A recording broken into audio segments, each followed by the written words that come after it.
Hello, and welcome to this terribly unexciting playthrough of Zelda II. My name is Carlos, aka the Handsome Fat Man, aka Specs, aka yada yada whatever. We are now in Eastern Hyrule, or as I like to call it, the weird part of Hyrule. When I was a kid, this half of the world blew me away because you did not encounter any monsters like it until you reach here, and I gotta commend the designers for doing a good job and keeping unique monsters to the second half of the game that are just unlike anything you fight. Those giant eyeballs are called Girubakus or something to that effect. I just call them eye fuckers. They can only be damaged when their eyes open. And before fighting any more enemies, I want to get the fire spell in this town, because the fire spell is actually needed to damage some of the enemies in this half of the world, including a very unique interpretation of the classic Tektite and Zora enemies, which I'll talk about when I get to. This gentleman tells me that I need boots to walk on water. I will get boots in the next palace, and they will take me to the 5th palace after that. This lady here is thirsty. Kind of thirsty myself. But no time for that now, commentating the video. Get some water from this fountain, and take it back to the lady. And then, with this, we go to her house for some hot action. And by action I mean getting magic from an old man who happens to be living in her basement. Now, some of you might wonder if this man knows any magic at all, and he's just kind of grooming his beard in the basement. Maybe this woman doesn't even know he lives in her house. And that kind of reminds me of, in Final Fantasy Tactics, if you had high faith, you did more damage with magic, but you also took more damage. And if you had no faith, you wouldn't get hurt by magic. Which means, was everyone in that world just LARPing? Like, were they using swords, but then when they cast fireballs, they were just saying, fireball, fireball, and it was up to the other guy to believe they were getting seared? I'm just saying, think about it. Think about it, it might blow your mind, maybe it won't, you never know. This bat here, much like the slime in the town next to Death Mountain, has a little hint for me if I harass him several times. He tells me that there is a heart over the ocean. You will see that in a future video. I need the boots to get that heart. So there's nothing much left to do in this town. I'm going to leave here and head north into this cave, which will let me continue on my quest. Now, I'm about to encounter an enemy that is staple in Zelda, but this iteration of the enemy, you're going to be surprised. I didn't know what these dinosaur-looking things were for the longest time. They are actually Zoras. In this game, Zoras are land-dwelling, immune to my sword, and can only be damaged by fire. They are quite they're quite a tenacious enemy. They take quite a few shots with a level 5 sword. The fire spell, by the way, bases its power on your sword power, just like your sword beam, although the fire can hit things, more things than the sword beam can. These are Tektites. If you've encountered spider enemies in Zelda, you've encountered Tektites. In this game, Tektites are on steroids. They are made of metal, living up to the name Tektite, just a little better, can only be damaged by fire, and are really annoying, as you can see there. They hop about and shoot projectiles, and are kind of tough to react to, and of course you need to cast a spell to even have a chance at hurting them, which makes them irritating to fight. The forests are chock full of these eye fuckers. At this sword level it takes me 2 hits to kill each one, and I do grind it out for some experience. I'll fast forward when it gets tedious, don't worry. Normally, I would need to go to the mountain town of Darunia, is it Darunia? And find out that a woman's child has been kidnapped, then head to Maze Island, retrieve the child, bring it back to Darunia so I can get the Reflect magic, which I need to beat the boss of this palace. Because I am already privy to that knowledge, I'm going to go rescue the child right now, who's hidden here. And this is my first encounter with a Lizalfos. The Lizalfos are lizard enemies, also common in later Zeldas. In this game, they act like Iron Knuckles. They can block high and low. They're a little tougher to cheese doing the jump slash technique. There's a little bit of a smaller window, but ultimately they still fall. The orange ones attack you with a spear high or low. The spear attack is very fast. You can't react to it quite like an Iron Knuckles attack. You can see he was worth 150 experience, which is what a blue Iron Knuckle is worth. It's quite a lot. For my money, the blue Iron Knuckle is way harder, but I still don't really want to deal with too many Lizalfos. There are 2 other varieties which I will encounter later, and we'll talk about them when the time comes. I'm just going to speed up my adventures through Eyefucker Forest. I would really love if that's what this was called. And I'm not sure why I bothered grinding it out, because later I end up having too much experience anyway, and I very easily get everything to level 8 before the game ends. But what the hell do you do? And that's partly because my memory of the palaces, of especially palaces 4 and 5, is imperfect. Although palaces 6 and number 7, the Great Palace, I have a very good memory about, and finish rather easily. And suffice to say, you're going to see me get my ass kicked in palaces 4 and 5. And it won't be the most impressive Zelda 2 showing ever, but what the hell, I never said this was a speed run or an optimized run of any sort.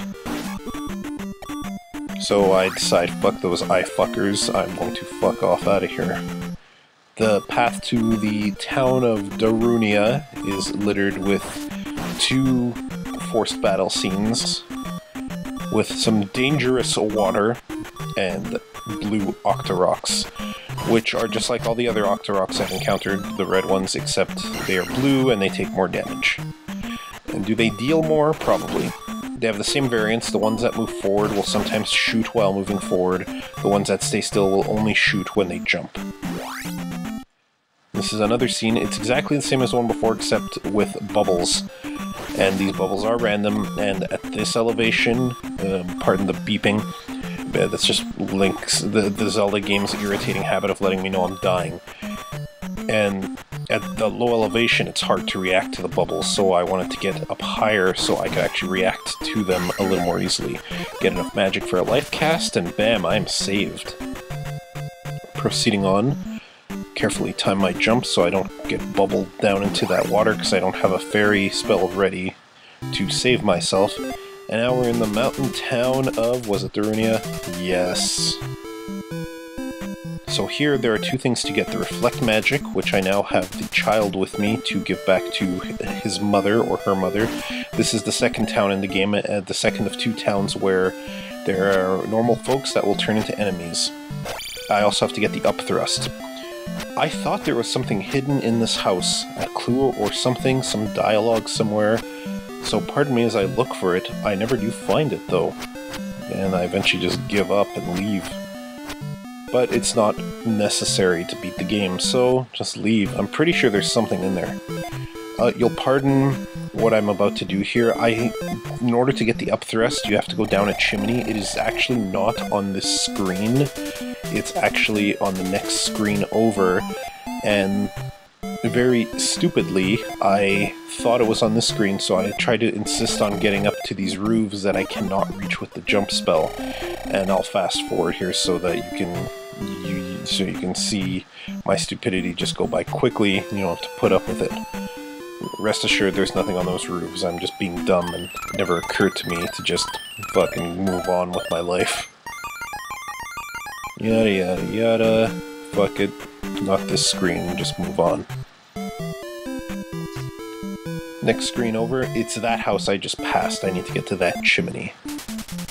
This random dude tells me that the palace has a false wall.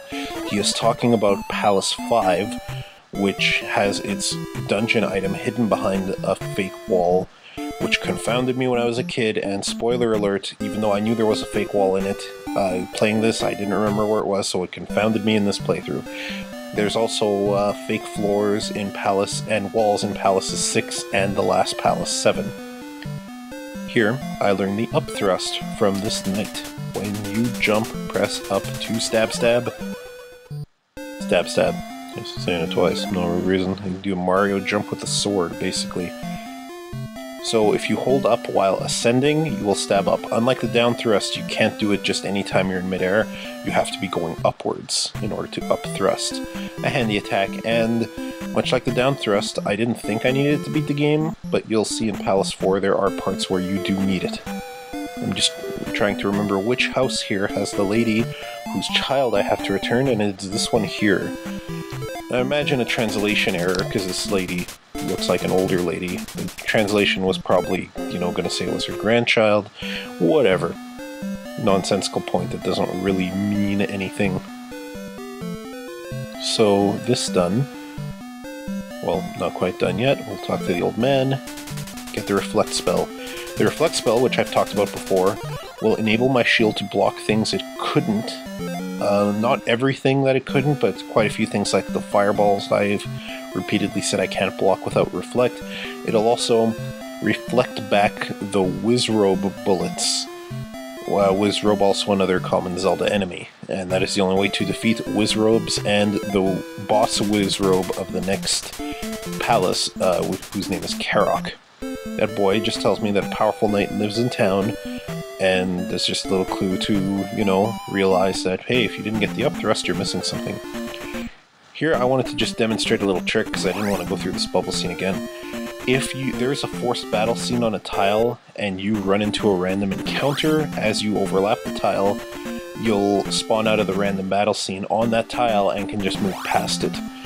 You can't always use this to your advantage, but it does work here, or in any terrain where enemies spawn, and then the tile you have to move to can trigger the encounter. So here, because I'm on a desert tile, I get the desert scene. Blue Octoroks, and these enemies are from the first Zelda, and they were also in the Desert Palace in Zelda 3, and they're fairly common, but I forget their name. Their name is something weird like Leader or Dealer or something to that effect. They're just weird sand columns that try to burrow up under you and move about. I decided to go through this scene. I'm being a little careful through it. Probably don't need to be as careful as I'm being, because there are no bubbles to plunge me into the water below. Deal with that Octorok and then move on. Now, I'm not sure why I didn't just jump and down thrust those guys. I think I was either tired or just not thinking when I was playing this at the time, and I just didn't want to take that chance, even though, you know, these are Octoroks, they're not this giant threat. Just gonna fast forward here as I head back to Maze Island so that I can head to the palace. I'm not sure what the official name of that palace is. I think it's just Maze Island Palace. One thing though, that palace matches the theme of the place it's in by actually being a bit of a maze. That doesn't happen in too many palaces in this game. The Swamp Palace, or the Midoru Palace, or whatever it's called. By the way, this island has several scenes in it. Usually if you take the long way around, you get an easier scene or no scene at all. But they're enemies I've dealt with before. So, the Swamp Palace, the Midoru Palace, isn't really, you know, swampy. And the Island Palace isn't really islandy. You know, like, the palaces are just their own entities, but their placement is pretty much arbitrary. They could have all been swapped places, except for each one getting progressively more difficult. And that's a little disappointing, and that's why I mentioned that, you know, it's cool that the fourth palace at least is a maze like the place it's located in. Here, we have an opportunity to increase our magic count. There's a hidden magic container here. Very easy, I just fall in this pit and we're right on top of the magic container. It fills my magic, which is very nice, and I'll proceed forward. I'm going to take the long way around here. The long way around gets you that magic container. And yada yada yada. Because this is all road, there won't be any random encounters to use that trick I mentioned before. Because enemies, you can get a random encounter on a road, which will ultimately be just an encounter with no enemies, but enemies will not spawn if you're currently on a road. You need to go and do some other kind of terrain. So these two Zoras, it's so weird that they're Zoras, but my cousin was telling me, because she plays the newer Zeldas way more than I do, that the Zoras have changed a lot over the games and become very adaptable, so it makes total sense that there would be land-dwelling armored Zoras, I guess. It just seems unusual to me. I always thought when I was a kid that those were weird dinosaurs. So I go the long way here to avoid an encounter, and next time we delve into the depths of the Maze Island Palace. See you then.